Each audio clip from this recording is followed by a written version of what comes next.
कहानी की शुरुआत होती है साल 2054 में, जहां हम मिकी नाम के एक आदमी को एक दूर दराज के प्लेनेट पर देखते हैं। जैसे ही उसकी आंख खुली तो वो एक बर्फीली खाई में गिरा हुआ था। तभी उसे एक शिप दिखाई दी तो उसने अपने दोस्त टीमो को आवाज दी। टीमो उसे जिंदा देखकर हैरान था, पर जब टीमो शिप से बाहर आया तो उसने सिर्फ मिकी की आग उगलने वाली बंदूक यानी फ्लेम थ्रोअर उठा ली, मगर मिकी को नहीं बचाया। उसने कहा कि ऐसा इसलिए क्योंकि मिकी वैसे भी जल्द ही मरने वाला है, उसे बचा के कोई फायदा नहीं होगा। असल में मिकी कोई आम इंसान नहीं बल्कि एक क्लोन था। इससे पहले भी उसे 16 बार एक क्लोन की तरह उगाया जा चुका था और ये उसका 17वां क्लोन था। जब भी उसकी मौत होती तो कंपनी कंप्यूटर से एक नया शरीर बना लेती। उसके दिमाग की सारी यादें हर हफ्ते कंप्यूटर में सेव की जाती थी और नया शरीर बनाने के बाद उसमें डाल दी जाती, ताकि उसे अपनी पूरी जिंदगी का सब कुछ अच्छे से याद रहे। ये सब साइंस डिपार्टमेंट के लिए इतना आम हो चुका था कि अब वो इस पर ज्यादा ध्यान ही नहीं देते थे। जब साइंटिस्ट मिकी 17 को प्रिंट कर रहे थे तो अचानक मशीन से एक तार गिर गई, जिस वजह से प्रोसेस में थोड़ी गड़बड़ी आ गई। असल में धरती पर क्लोनिंग करना मना था और इसे सिर्फ अंतरिक्ष में एक्सपेंडेबल्स नाम के लोगों के साथ किया जाता था। मिकी भी ऐसा ही एक एक्सपेंडेबल था, जिसका मतलब था कि उसे अंतरिक्ष में खतरनाक मिशंस के लिए भेजा जाता, क्योंकि अगर वो मर भी गया तो वो और मिकी बना लेंगे। उसका तो काम ही दरअसल मरना था। एक दिन उन्होंने मिकी को मरम्मत का काम करने के लिए स्पेसशिप से बाहर भेजा, पर जल्द ही मिकी को एहसास हुआ कि वो झूठ बोल रहे थे। स्पेसशिप में कोई गड़बड़ी थी ही नहीं, बल्कि वो उसे खतरनाक रेडिएशन में भेजकर टेस्ट करना चाहते थे कि बाहर अगर नॉर्मल इंसान जाएंगे तो क्या होगा उनके साथ। तभी अचानक स्पेसशिप से एक औजार उस पर आ गिरा और उसका हाथ कट गया, जिसे देखकर साइंटिस्ट मजे ले रहे थे। इसके बाद उन्होंने अगला मिकी प्रिंट किया तो उसके पास जीने के लिए सिर्फ 15 मिनट बाकी थे। तो साइंटिस्ट्स ने फटाफट सैंपल्स लेने का काम शुरू कर दिया। असल में इस सब की शुरुआत धरती पर 4 साल पहले हुई थी।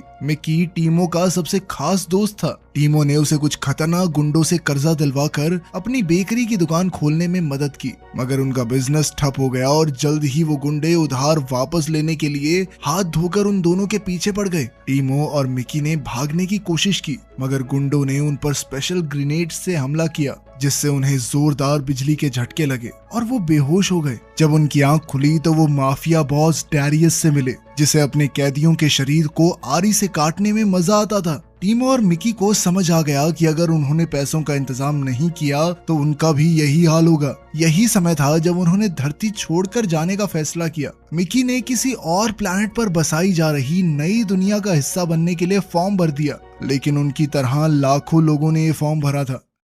इस मिशन का लीडर केनेथ नाम का एक नेता था, जो पिछले 2 इलेक्शन हार चुका था, मगर उसके कट्टर साथी उसके लिए कुछ भी करने को तैयार थे और इसी वजह से उसे अपने इस मिशन के लिए इन्वेस्टर्स मिल गए। टीमो तो आसानी से इस मिशन का हिस्सा बन गया, क्योंकि उसके पास पायलट का लर्नर्स परमिट था, लेकिन मिकी के पास ऐसी कोई खासियत नहीं थी। इसीलिए उसने बिना ज्यादा रिसर्च किए फॉर्म में एक्सपेंडेबल भर दिया। इसके बाद कंपनी की एक ऑफिसर ने मिकी को पूरी जगह घुमाते हुए एक्सपेंडेबल्स के काम के बारे में बताया। उनका प्रिंटर स्पेसशिप में मौजूद सारा ऑर्गेनिक कचरा इकट्ठा करता था, जैसे बचा हुआ खाना, इंसानी कचरा और लाशें, और फिर इन्हीं की मदद से क्लोन्स के नए शरीर प्रिंट किए जाते थे। लेकिन मिकी उस लड़की की खुशबू में इतना मदहोश हो चुका था कि उसे कुछ भी सुनाई नहीं दिया। खैर, उस लड़की ने मिकी को शुरुआती स्कैन के लिए लेटाकर मशीन में भेजा। फिर उसने उसके दिमाग की सारी यादों का एक बैकअप बनाकर एक ईंट जैसे डिवाइस में भर दिया। फिर उसे एक खास इंजेक्शन दिया गया, जिससे उसे सारी पुरानी घटनाएं याद आ गई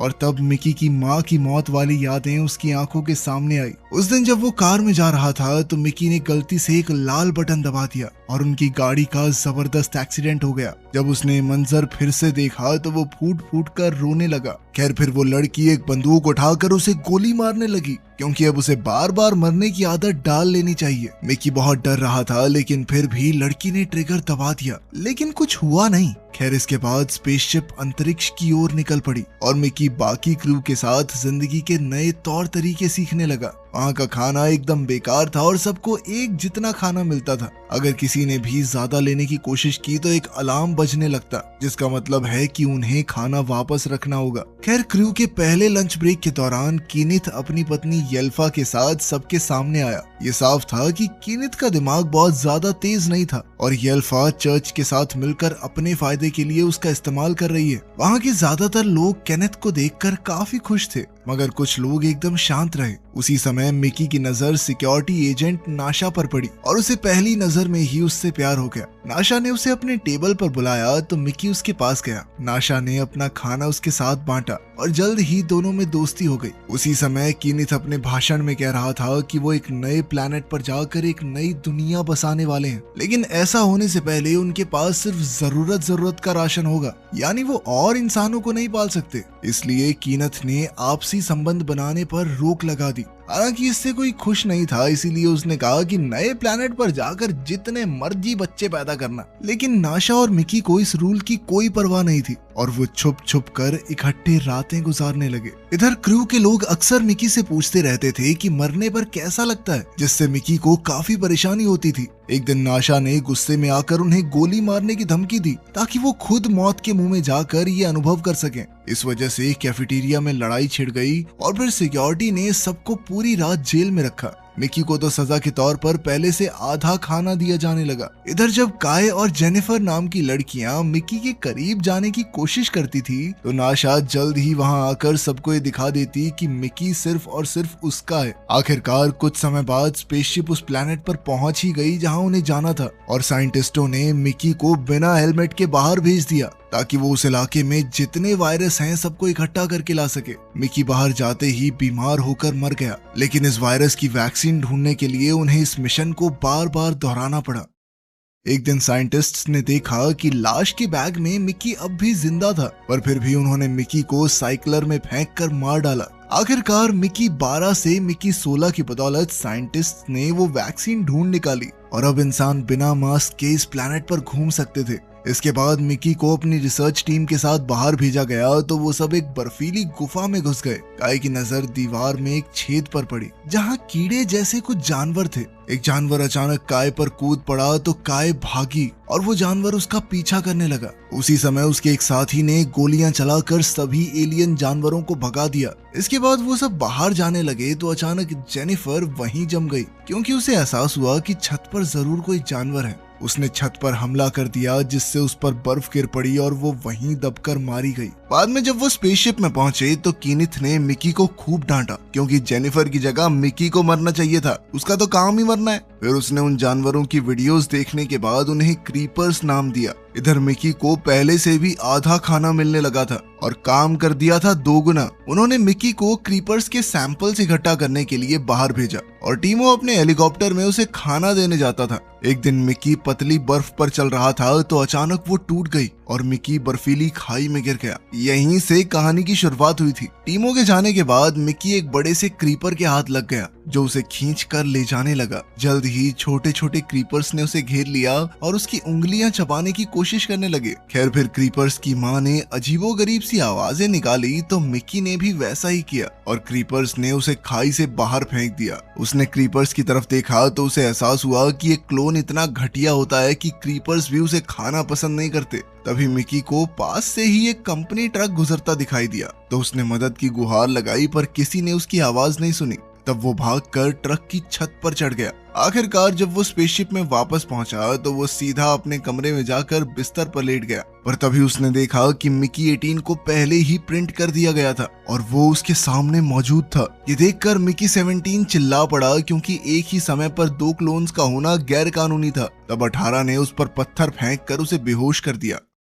कुछ देर बाद जब 17 की आंख खुली तो उसने देखा कि 18 उसे एक बक्से में घसीट कर ले जा रहा था। 17 को याद आया कि नाशा ने कहा था कि हर एक मिकी थोड़ा सा अलग है और उसने हिसाब लगाया कि मिकी 18 थोड़ा ज्यादा गुस्से वाला था। जब वो साइक्लर रूम में पहुंचे तो 17 ने पीछे से 18 पर हमला करने की कोशिश की, मगर 18 ने उसे देख लिया और उसे बुरी तरह पीटने लगा। फिर उसने 17 को आग के कुएं में धकेलने की कोशिश की तो 17 ने उसे एक ऑफर दिया। उसने कहा कि वो दोनों काम बांट कर सकते हैं और फिर एक एक करके मर भी सकते हैं क्योंकि मरना तो तय था उनका। 18 को एहसास हुआ कि 17 मरने से डरता है, पर उसे समझ नहीं आया कि ऐसा क्यों है। क्योंकि वो तो पहले भी कई बार मर चुका है। तब 17 ने कहा कि वो दोनों बहुत अलग हैं, पर 18 ने उसे फिर से धक्का देने की कोशिश की। उसी समय उन्हें किसी के आने की आवाज सुनाई दी तो दोनों मिकी छुपने के लिए भागे। असल में ये टीमो था जो चुपके से बाकी क्रू मेंबर्स को ऑक्सीफोजोल नाम का ड्रग बेच रहा था, जो शरीर के ऊपर शराब वाला असर करता था। जैसे ही टीमो अकेला हुआ तो 18 ने बाहर आकर टीमो को पीटना शुरू कर दिया, क्योंकि उसके बिजनेस आइडिया की वजह से ही आज वो यहाँ पर फंस गया था। उसने टीमो को कुएं में धकेलना चाहा, पर तभी 17 ने उस पर हमला बोल दिया। फिर 17 ने टीमो की जान बचाने की कोशिश की, लेकिन 18 ने उसे पीछे खींच लिया। इसके बाद उन दोनों में थोड़ी हाथापाई हुई और 18 ने गर्मा गर्म लोहे का सरिया उठा लिया। पर उसी समय एन वक्त पर नाशा और सिक्योरिटी टीम का हेड जी कमरे में आ पहुंचे। तब 18 ने टीमो को अपना मुंह बंद रखने को कहा, वरना वो उसके ड्रग बेचने वाले काम का भांडा फोड़ कर देगा। फिर दोनों इकट्ठे मरेंगे, ठीक है। फिर 18 और टीमो ने नाटक किया कि टीमो गलती से कुएं में गिर गया था और 18 ने उसकी जान बचाई है। उधर 17 छुप कर ये सब देख रहा था, और जब उसने नाशा को 18 के साथ चिपक कर जाते हुए देखा तो उसे बहुत जलन हुई। 17 ने उसके पीछे जाने की कोशिश की, पर तभी एक चर्च के आदमी ने उसे रोक लिया, क्योंकि वो उसके साथ तस्वीर लेना चाहता था। फिर उसने बताया कि मिकी को कीनथ और येल्फा के साथ डिनर का मौका दिया जा रहा है। रात को जब वो डिनर पर गया तो इतना स्वाद खाना देखकर उस पर टूट पड़ा। कीनथ ने उसे जेनिफर की मौत पर डांटने के लिए उससे माफी भी मांगी। फिर काय भी वहां आ गई और वो लोग बातचीत कर ही रहे थे कि तभी अचानक मिकी ने उल्टी कर दी और साइंस टीम कमरे में घुस आई। उन्हें मिकी की गर्दन पर लाल निशान दिखाई दिया तो वो समझ गए कि ये मीट में मौजूद ग्रोथ हार्मोन्स खाने की वजह से हुआ है। असल में साइंस टीम एक खास दवाई बनाने पर काम कर रही थी और उन्होंने मिकी को इंजेक्शन दिया, लेकिन वो छटपटाता हुआ इधर उधर सामान से टकरा कर दर्द में बुरी तरह कराहने लगा। कीनथ ने कहा कि उन्हें मिकी को आसान मौत देनी चाहिए, और इधर येल्फा ने अपना कारपेट हटा दिया ताकि उस पर खून के धब्बे न लगे। काय का मानना था कि उन्हें मिकी के साथ ऐसा बर्ताव नहीं करना चाहिए, पर कीनथ ने कहा कि ये इंसान नहीं है, क्लोन है बस एक। तब मिकी ने गुहार लगाई कि उसे मारने की जरूरत नहीं है, वो ठीक महसूस कर रहा है अब। जिसके बाद काय उसे अपने साथ ले गई। काय के कमरे में मिकी ने तस्वीरों में देखा कि काय जेनिफर से बेहद प्यार करती थी। तब काय ने मिकी से मरने के बारे में पूछा, क्योंकि वो जानना चाहती थी कि जेनिफर ने मौत से पहले क्या फील किया था। मिकी ने बताया कि एक बहुत ही डरावना अनुभव है। फिर काय ने उसके करीब आने की कोशिश की, पर मिकी घबरा कर भाग गया। इसके बाद जब वो अपने कमरे में पहुंचा तो नाशा ने पहचान लिया कि वो नंबर 17 है। असल में 18 ने उसे पहले ही सब कुछ बता दिया था। फिर उसने अपनी लिपस्टिक से दोनों के शरीर पर नंबर लिख दिए। उसी समय काय उनके कमरे में आ गई और उसने दोनों क्लोन्स को देख लिया, पर वो बिना कुछ कहे कमरे से चली गई। तभी नाशा उसे रोकने के लिए उसके पीछे दौड़ी। उधर क्लोन्स टीवी देख रहे थे, जिसमें कीनथ अपने साइंटिस्ट्स के साथ एक टॉक शो पर बात कर रहा था। तब 17 ने 18 को डिनर के समय हुई सारी घटनाओं के बारे में बताया कि कैसे कीनथ सिर्फ एक एलर्जी इन्फेक्शन के चलते भी उसे मारना चाहता था। ये बात सुनकर 18 को बहुत गुस्सा आया। अब वो नाशा की बंदूक लेकर कीनथ की जान लेने निकल पड़ा। उधर काय एक से ज्यादा क्लोन्स की रिपोर्ट करने गई थी, पर नाशा उस तक पहुंच गई। तब काय ने कहा कि अगर नाशा चाहती है कि काय किसी को भी इस बारे में ना बताए तो उसे काय को एक मिकी देना होगा। पर ये सुनते ही नाशा को बहुत गुस्सा आया, क्योंकि मिकी कोई खिलौना नहीं है कि किसी को भी बांट दिया। उसी समय 18 वहां से भागा और 17 भी उसका पीछा करते हुए वहां आ गया। 17 ने काई और नाशा को बताया कि 18 के पास बंदूक है। उधर कैफेटेरिया में एक लेजर मशीन एक बड़ी सी चट्टान को काट रही थी, क्योंकि उसके अंदर एक काला हीरा छुपा हुआ था।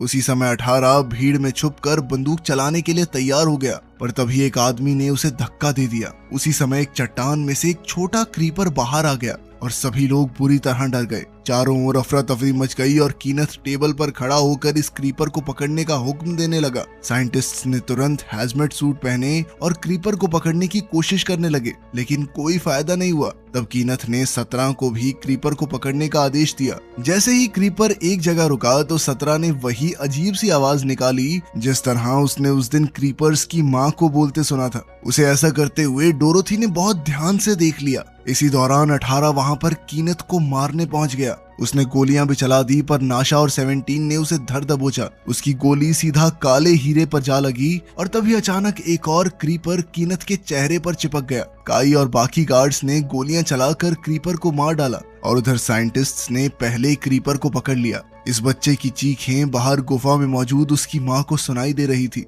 वहीं दूसरी ओर हम देखते हैं कि नाशा के साथ साथ 17 और 18 को भी जेल में कैद कर दिया गया था। तब 17 ने उन्हें बताया कि उस दिन गुफा में क्रीपर्स ने उसे खाने तक से इनकार कर दिया। इतना बेकार हूं मैं। लेकिन नाशा ने कहा कि तू फालतू सोच रहा है, असल में क्रीपर्स ने तेरी जान बचाई होगी। तभी अचानक सो रहे गार्ड के सर पर एक बैग आ गिरा। असल में ये टीमो था जो अपने दोस्तों को आजाद करवाने के लिए जेल में घुसाया था। टीमो ने 17 को एक खत दिया जो उसे अपने दरवाजे पर मिला था। उसमें लिखा था कि डैरियस के गुंडे अपना कर्ज वसूलने के लिए उनका पीछा करते हुए अंतरिक्ष तक आ गए हैं। डैरियस ने लिखा था कि अगर टीमो आरी से मिकी के टुकड़े टुकड़े करके उसकी वीडियो डैरियस को भेज दे तो वो उनका कर्ज माफ कर देगा। अब उस गार्ड ने कैमरा लगाया तो टीमो ने रोते हुए 17 से कहा कि वो वैसे भी मरने ही वाला है। काय ने टीमो को अपना नाटक बंद करने को कहा तो टीमो ने गार्ड से कहा कि 17 को मार दो पहले। पर तभी 18 ने टीमो से कहा कि 17 की जगह कुर्बानी मैं दूंगा, क्योंकि उसे मौत से डर नहीं लगता था और उसके अंदर दर्द सहने की ताकत 17 से तो बहुत ज्यादा थी।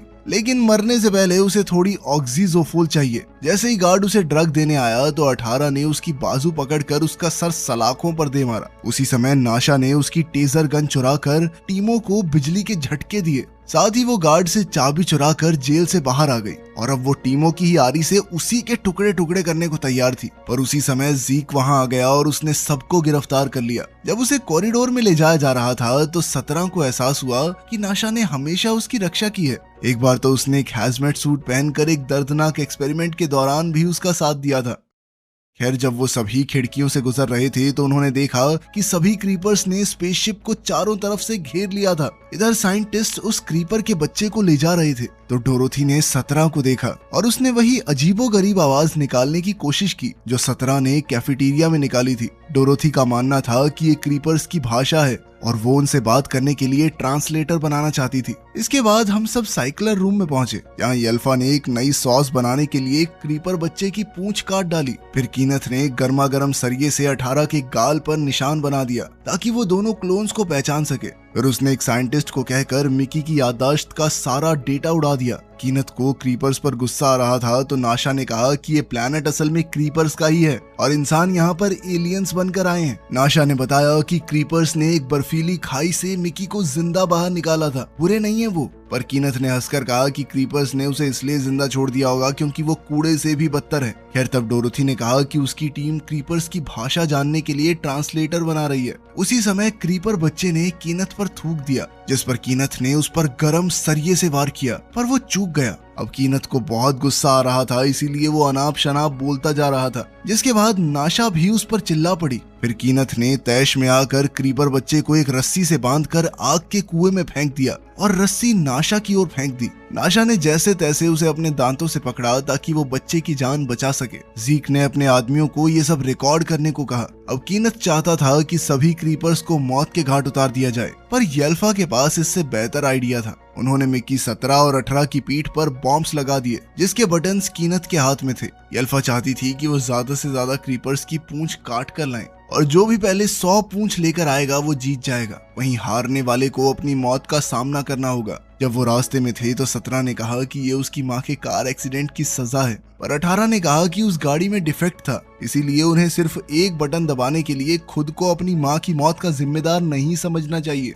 उसी समय डोरोथी वहां आ गई और उन्हें अपना बनाया ट्रांसलेटर डिवाइस दिया। अब वो दोनों क्रीपर्स के झुंड से होते हुए बच्चों की माँ तक आ पहुंचे। वो मिकी को पहचानती थी। उसने कहा कि उसने मिकी की जान बचाई थी, पर बदले में इंसानों ने उसके ही बच्चे को कैद कर लिया। अगर उसके बच्चे को कुछ भी हुआ तो वो सभी इंसानों को मौत के घाट उतार देगी। तभी उसने जोर से चिल्लाना शुरू कर दिया और बाकी बच्चों ने भी ऐसा ही किया। 17 और 18 ने अपने कान बंद कर लिए, जिस पर क्रीपर माँ ने कहा कि अपनी ताकत से वो उनके दिमाग भी उड़ा सकती है। उधर स्पेसशिप में जब कीनथ और येल्फा ने क्लोन्स को क्रीपर्स से बातचीत करते देखा तो वो काफी घबरा गए। उसी समय मिकी 17 कैमरास की तरफ भागा और अपनी उंगलियों से C3 का निशान बनाया। दरअसल ये एक सिग्नल था नाशा को, जिसका मतलब था कि कुछ भी करके बच्चे को उसकी माँ तक पहुंचाना होगा। येल्फा और चर्च को लगा कि क्लोन्स के बजाय कीनथ को इन क्रीपर्स से बात करनी चाहिए। उधर 17 ने क्रीपर माँ से वादा किया कि नाशा उसके बच्चे को जरूर ले आएगी, लेकिन माँ ने कहा कि सिर्फ इतने से नहीं चलेगा, क्योंकि इंसानों ने उसके एक बच्चे की जान ली थी, इसीलिए बदले में उसे भी एक इंसान की जान लेनी होगी। उसी समय कीनथ की 3 गाड़ियां बाहर आई। अंदर नाशा ने एकदम कूद कर येल्फा को पकड़ लिया। तभी जीक ने बच्चे की रस्सी पकड़ ली तो नाशा ने कहा कि अगर वो बच्चे को उसकी माँ के पास ले जाने देंगे तो वो येल्फा को रिहा कर देगी। जैसे ही जीक नाशा को रस्सी देने वाला था तो येल्फा ने उसकी कलाई काट दी, पर नाशा ने ऐन वक्त पर रस्सी पकड़ ली। येल्फा नाशा को गिरफ्तार करना चाहती थी, पर जीक ने कहा कि येल्फा और कीनथ ने अपनी ताकत का गलत इस्तेमाल किया है, इसीलिए उन्हें कमेटी के सामने पेश होना होगा। उधर बाहर गाड़ियों को आता देख बच्चे भागकर अपनी माँ से लिपट गए। अब गार्ड को समझ नहीं आ रहा था कि उन्हें किस पर बंदूक चलानी है। उसी समय 18 उनके सामने आ गया तो एक गार्ड तो उस पर भी हमला करने वाला था, पर चर्च के आदमी ने उसका रॉकेट आसमान की तरफ मोड़ दिया, क्योंकि वो जानता था कि 18 का अगर बम फट गया ना तो वो भी मारे जाएंगे। उसी समय 18 कीनथ पर कूद पड़ा। इधर नाशा जैसे ही बच्चे को लेकर आई तो 18 ने ऐलान किया कि वो क्रीपर माँ के लिए एक इंसान की बलि भी देने को तैयार है। वो एक पल के लिए हिचकिचाया, पर फिर उसने बटन दबा दिया, जिसके बाद उसने अपने बैग में रखे बम को फोड़कर कीनथ को भी मार गिराया। आखिरकार सभी क्रीपर्स चुपचाप वहां से चले गए। ये सब खत्म होने के बाद पूरे क्रू को जेल में डाल दिया गया। कीनथ को खोने के बाद येल्फा भी पागल होकर अपनी जान खो बैठी। इसके बाद बाकी क्रू पर केस चला, पर आखिरकार नाशा जेल से बाहर आ गई और उसने कमेटी हेड के लीडर का इलेक्शन लड़ने का फैसला किया ताकि वो अच्छे बदलाव ला सके। वहीं दूसरी ओर डोरोथी ने ट्रांसलेशन की रिसर्च पूरी कर ली थी और अब मिकी अक्सर क्रीपर्स से बात करता। तब उसे पता चला कि क्रीपर्स की वो अजीबोगरीब आवाज सिर्फ शोर है और क्रीपर माँ ने अपने बच्चे को पाने के लिए झूठ कहा था कि अगर वो चाहे तो उनका दिमाग फोड़ सकती है। खैर जल्द ही नाशा इलेक्शन जीत कर नई लीडर बन गई, जिसके बाद उसने ऐलान किया कि एक्सपेंडेबल्स प्रोग्राम हमेशा के लिए बंद किया जाता है और अब मिकी को एक क्लोन नहीं बल्कि एक असली इंसान समझा जाएगा। वीडियो पसंद आई तो लाइक कर देना, चैनल को सब्सक्राइब कर लेना। मिलते हैं अगली वीडियो में।